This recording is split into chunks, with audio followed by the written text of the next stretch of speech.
Voilà, et donc vous connaissez un peu mieux Henri, qui va nous en dire davantage, tout simplement.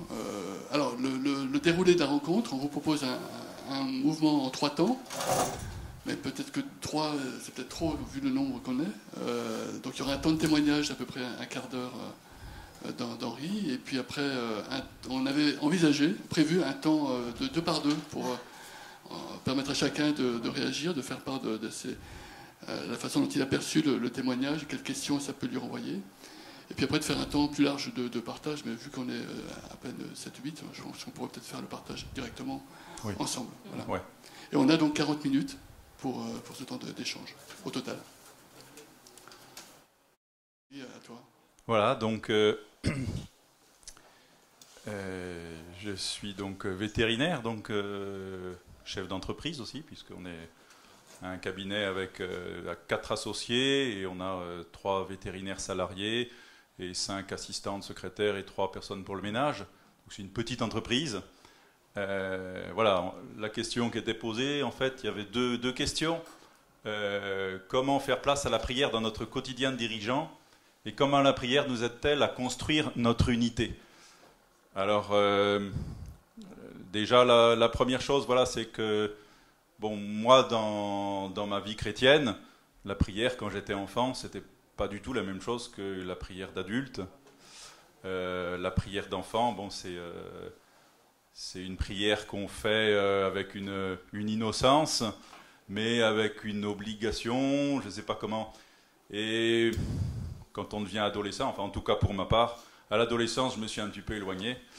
Alors, bon, j'ai eu la chance quand même d'être catéchisé par mes grands-parents, bon, je suis né en 68, et c'est vrai que le catéchisme à l'époque, vers chez nous, c'était un peu n'importe quoi. Et mes grands-parents ont dit à papa et maman, non, non, non, non, il faut qu'on fasse le catéchisme aux enfants, parce que c'est pas la peine, là.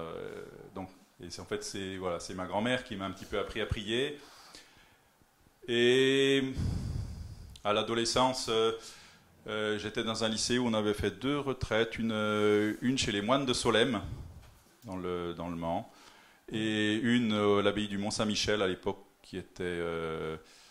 c'était des bénédictins, je crois, qui géraient le Mont-Saint-Michel. Mais j'avais 16-17 ans là à l'époque. Voilà, ça avait été une rencontre avec des personnes qui m'avaient parlé de la prière d'une manière déjà différente.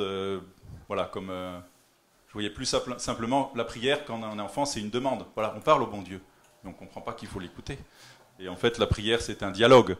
Et quand on commence à comprendre ça, et qu'on comprend qu'une manière de prier, c'est aussi de prier à partir des textes, de l'Évangile, ça enrichit beaucoup. Bon. Et puis c'est vrai qu'à l'adolescence et quand j'ai été jeune, à l'école vétérinaire, c'est pas l'endroit le plus pieux qu'il y a sur Terre. Et je suis un petit peu éloigné, quoi. Mais bon, j'avais un petit peu des bases quand même, et je savais quand même où il fallait aller. Et quand on s'est marié, qu'on a eu les enfants, on a trouvé que c'était cohérent de mettre nos enfants au catéchisme, parce que c'était quand même important, mais que c'était pas cohérent de les mettre au catéchisme et de ne pas avoir une vie chrétienne, de ne pas aller à la messe le dimanche. Donc on a un petit peu changé notre façon de faire. Voilà. Et bon, après dans mes années, au bout de quelques années, le père Badon m'a demandé de réfléchir au diaconat permanent, ce qui était pour moi, je ne connaissais pas tellement. Et après quelques années de réflexion, de maturation, de formation, j'ai été ordonné diacre il y a 7 ans par Monseigneur Brincart. Et voilà, c'est encore une étape dans laquelle voilà, la place de la prière a été un peu plus importante dans ma vie. Et alors, les 2 questions, voilà, c'est la prière dans une vie de dirigeant. Alors, un dirigeant, c'est quelqu'un qui a un emploi du temps souvent très chargé et qui se surcharge en plus. Et la première question qu'on dit, c'est qu'on n'aura pas le temps de prier. Ou qu'on peut pas, oui, qu'on n'a pas le temps, qu'il y a d'autres choses à faire. Alors, en réalité, il faut prendre le problème dans l'autre sens. Il faut dire les choses essentielles. La prière, c'est quand même essentiel. Donc, on commence par prendre un temps de prière. On se décide avec notre volonté. Alors, justement, comme dirigeant, on est des gens qui avons une volonté quand même, souvent assez, ça fait quand même un peu partie des gènes des dirigeants, quoi. C'est d'avoir de la volonté, de prendre des décisions, de trancher. Et ben voilà, là, on prend la décision. Je me décide à prendre. Alors, il ne faut pas prendre 2 minutes, il faut prendre un quart d'heure, une demi-heure, à un moment de ma journée où je sais que je peux prier. Alors, comme diacre, moi, je suis engagé aussi à prier la liturgie des heures. Alors, mon évêque m'a demandé de prier, tant que je travaillais minimum, les laudes et les vêpres. Ce qui n'est pas toujours facile de le prier à l'heure. Bon, parfois, il y a un petit décalage horaire, mais je sais que dans ma journée, voilà, quand je n'ai pas prié laude ou vêpres, il y a un problème, il manque quelque chose. Voilà. La prière personnelle, après, un temps d'oraison, voilà, je pense qu'il faut décider de se le prendre et il faut s'y tenir. On n'y arrive pas tous les jours. Voilà, si on n'y arrive pas, ma foi, il ne faut pas se laisser décourager parce qu'il y a des journées où on ne va pas avoir le temps. Mais il ne faut pas aussi attendre d'être dans les bonnes dispositions psychologiques parce que on a des jours où ça ne va pas, mais même quand ça ne va pas, surtout quand ça ne va pas, peut-être c'est là qu'il faut être capable de faire une pause et d'en parler au Seigneur dans la prière. Parce que finalement, si on attend que tous les voyants soient au vert pour qu'on prie, on ne prie pas beaucoup. Voilà. Après, il y a une autre façon de prier, je ne veux pas dire façon de prier, mais voilà, dans ma vie de tous les jours, y a plein de moments où je rends grâce au bon Dieu pour ce que j'ai vécu, ou pour une belle... Dans le boulot, simplement, ou de lui demander un coup de main, parce que je sais que ça va être compliqué, soit la relation avec l'agriculteur, soit...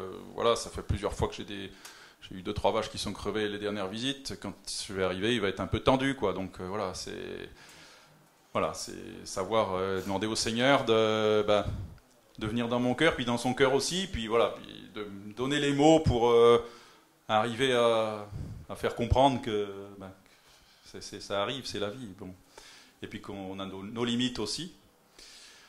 Et donc voilà, c'est toutes ces petites, ce qu'on appelle les oraisons jaculatoires. Voilà, c'est des petites prières comme ça qui viennent du cœur et qui nous rappellent au fond que le bon Dieu, il est tout le temps avec nous. Parce que la prière, c'est pas un moment de prière, même la messe du dimanche ou la prière du matin, et puis après, tac, c'est bon, j'ai fait une prière, maintenant, je suis plus chrétien, je suis chef d'entreprise, c'est bon, je vais écraser tous les autres, tac, tac, tac, non, c'est bon. Et ce soir, je serai chrétien.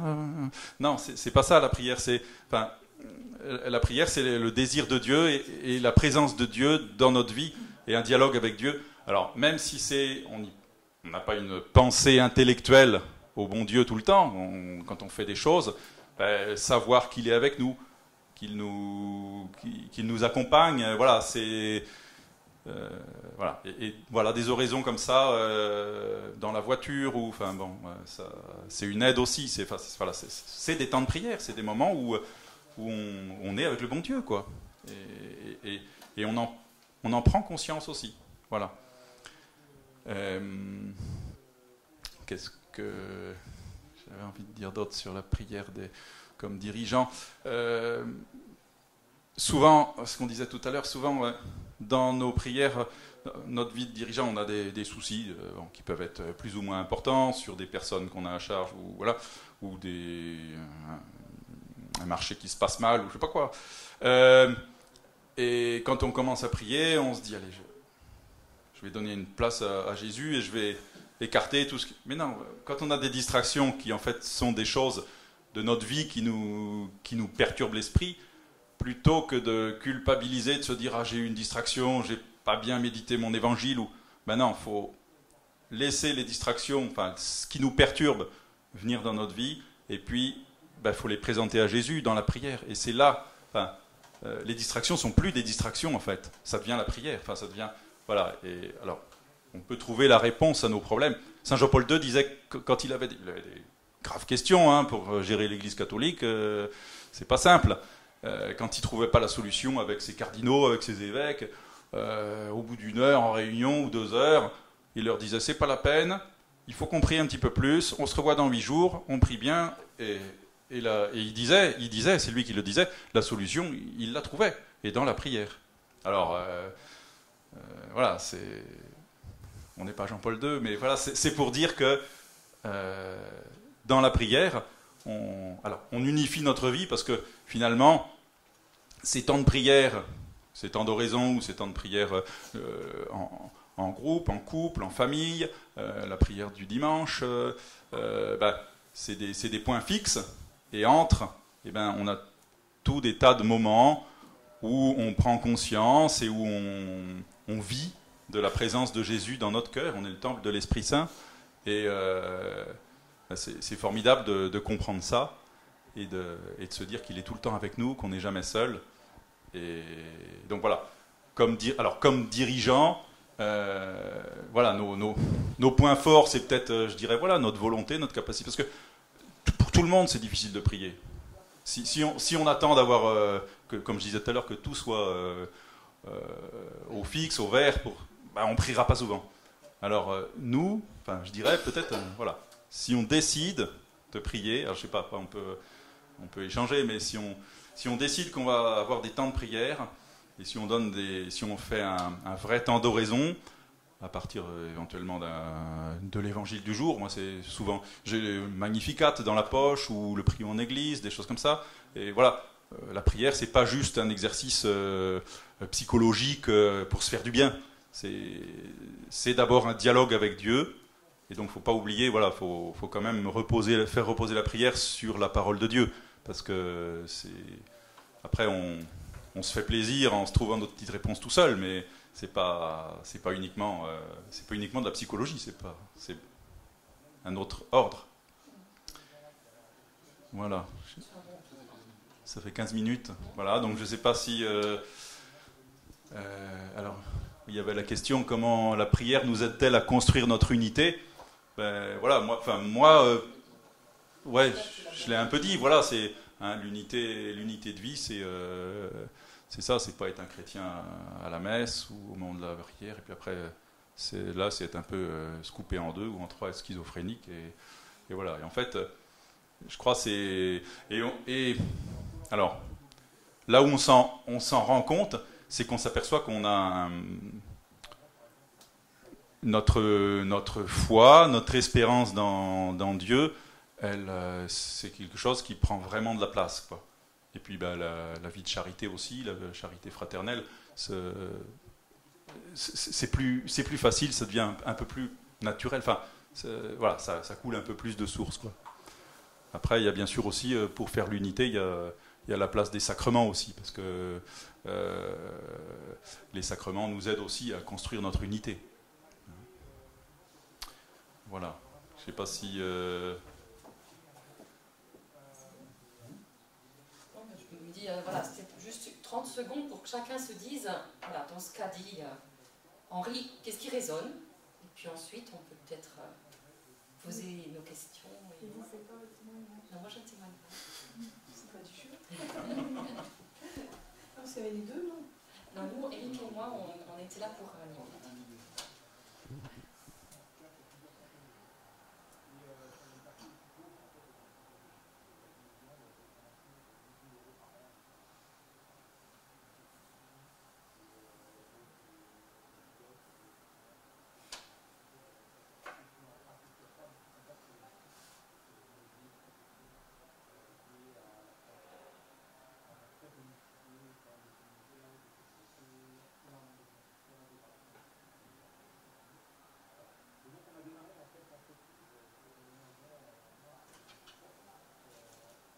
Voilà.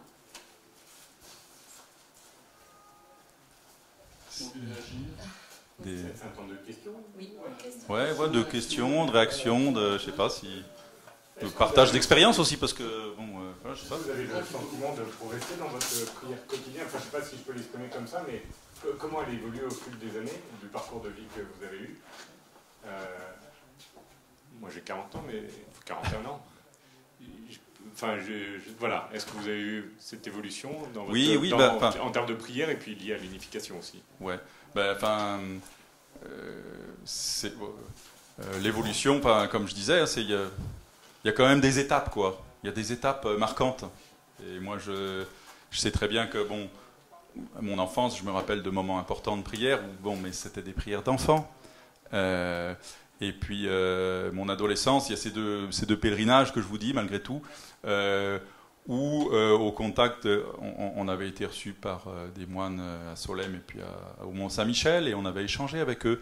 Et c'était quand même des personnes qui, nous on avait 15 ans, c'était des gens de 75 ou 80 ans qui étaient dans le monastère depuis l'âge de 20 ans. Ça impressionne, hein, 15 ans. Et donc on s'est posé des questions, on était un petit groupe, on n'était pas toute la classe, on était un groupe de 7-8. Et là, ça nous a questionné quand même, hein, sur la prière. Et puis, c'est toujours quelque chose, toujours cette question classique de les prières de demande qui ne sont pas exaucées, ou qu'on croit qu'ils ne sont pas exaucées, parce qu'en fait, c'est la manière qu'on attend qui n'est pas forcément la manière que Dieu a de nous exaucer, ce qui est assez... ça peut être brutal, hein, dans certaines situations, hein, et c'est pas forcément facile à accepter, mais le bon Dieu, c'est pas lui qui nous obéit dans la prière.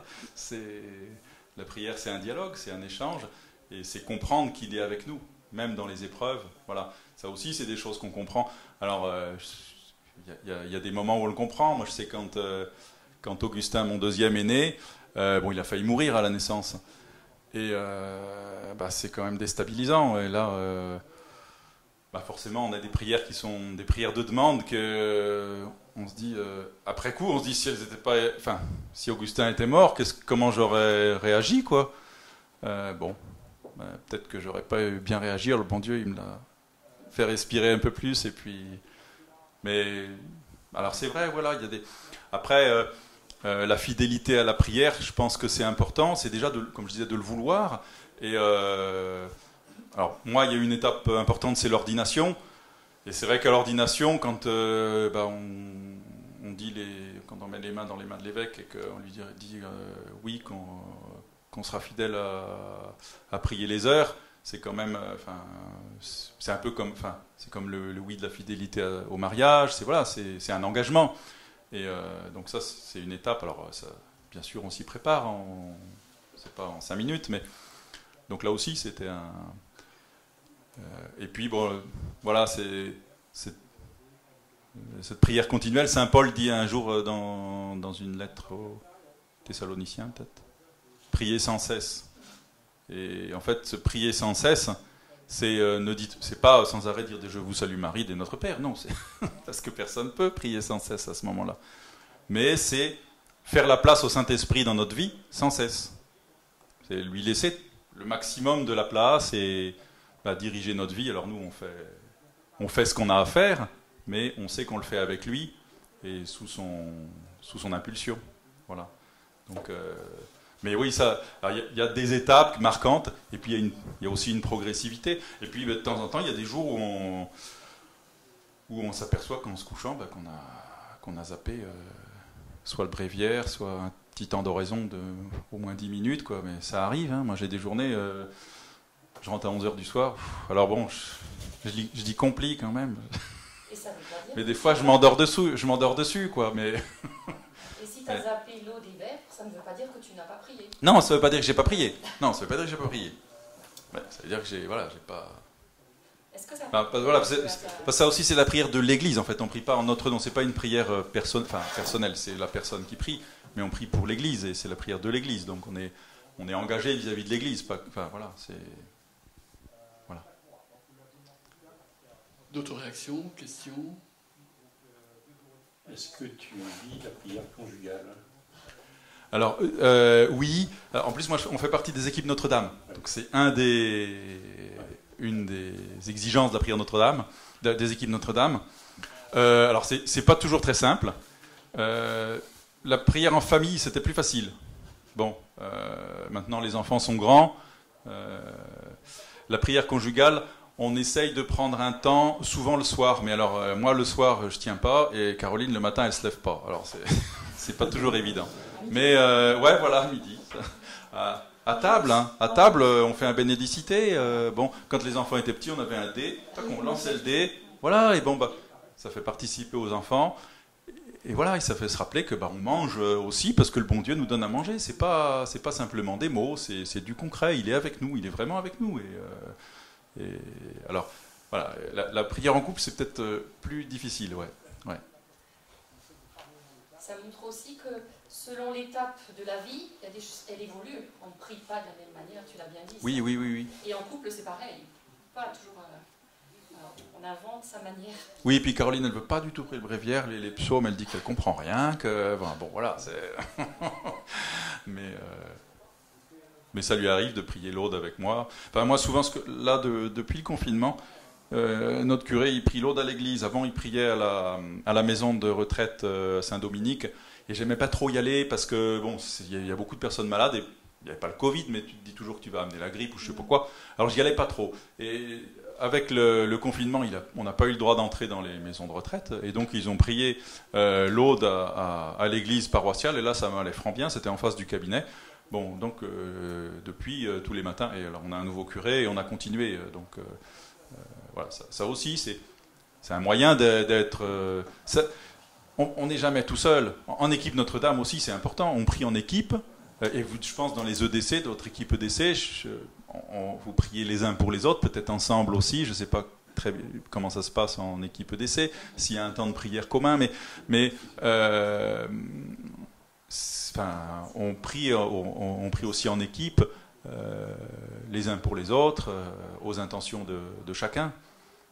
Hein.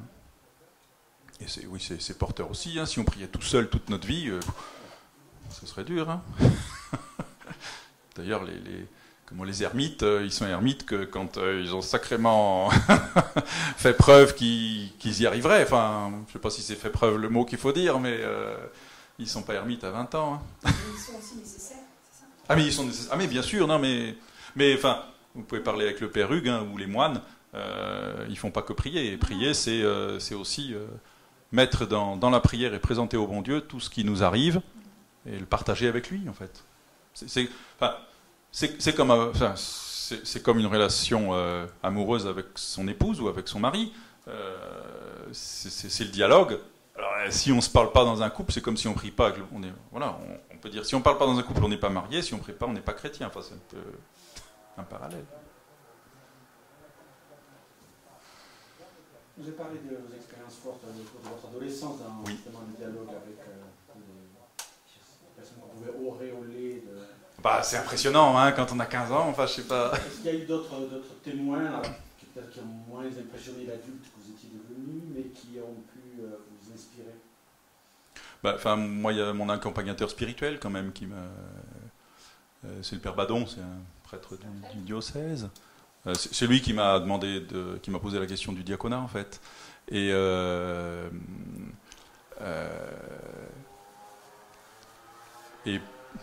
mon curé de l'année dernière, enfin, quand on rencontre beaucoup de prêtres, hein, c'est vrai,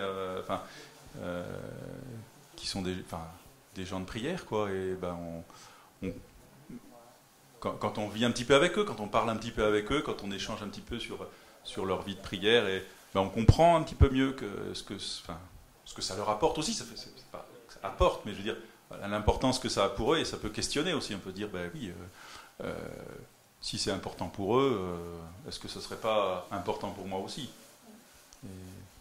Alors voilà, c'est des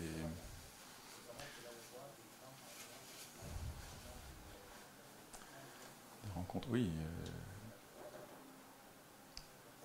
Quand on avait préparé, tu nous avais dit, dans ton travail, aussi une manière de prier, c'était de faire tout ce que tu peux, mais qu'il y a un moment où tu sais que tu dois attendre, que tout ne t'appartient pas. Oui, oui, ça m'arrive des fois, je le disais un peu tout à l'heure, c'est un peu ce que je disais, je sais que ça va être compliqué, ou quand je suis de garde, je vois que le boulot commence à s'accumuler un peu, qu'il y a un peu... des fois je demande au Seigneur de temporiser un peu, et puis tac, des fois Caroline me le rappelle, elle me dit c'est bon, la vache que t'allais, elle a fait le veau, donc ça, ça... Bon, ça arrive, et alors, alors on me dira c'est le hasard. Moi, il n'y a pas de hasard. Pour moi, c'est le bon Dieu qui m'a soulagé d'un fardeau, qui se disait qu'il ne voulait pas trop me laisser pâtir. Donc, c'est peut-être naïf, hein, ma façon de voir. Hein, je ne sais pas, hein, mais voilà. Je trouve que justement, l'un des sujets que j'ai sur la prière en tant qu'à la fois chrétien et entrepreneur, c'est qu'il y en a un qui est basé sur une forme de gratitude et d'unification et de lâcher prise, et l'autre qui est basé, donc la démarche entrepreneur, qui est une démarche beaucoup plus volontariste, c'est par là, j'y vais, voilà, on fait des plans, on fait des business plans d'ailleurs, tout aussi faux les uns que les autres, mais il y a un peu à la fois une complémentarité de lâcher prise, mais vraiment une espèce d'attitude, alors pour le coup d'unification, entre je lâche prise et je remets, je dépose au pied de la proie, et à l'inverse, voilà, je prends mes responsabilités et je fais ma part. C'est étonnant que vous les opposiez parce que... Oui, en fait, c'est... Oui, enfin, ça peut être vu comme une opposition, mais en fait, pour un chrétien, on voit que c'est pas une opposition, en fait.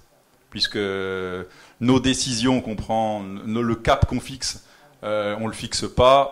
Enfin, on est censé ne pas le fixer simplement sur l'esprit du monde. On est censé le fixer aussi avec... sur des valeurs. On est guidé par le Saint-Esprit. Alors après, bien sûr, on prend les décisions et on agit en fonction de ce qu'on a décidé. Et puis on peut avoir d'autres décisions, changer des caps. Mais le fait d'être chrétien dans notre vie fait qu'on ne vivra pas comme quelqu'un qui n'est pas chrétien normalement. Enfin, en tout cas, on doit faire le mieux pour vivre sous l'impulsion du Saint-Esprit. C'est ça. Oui, elle est petite. Hein. Merci. Merci en tous les cas, merci.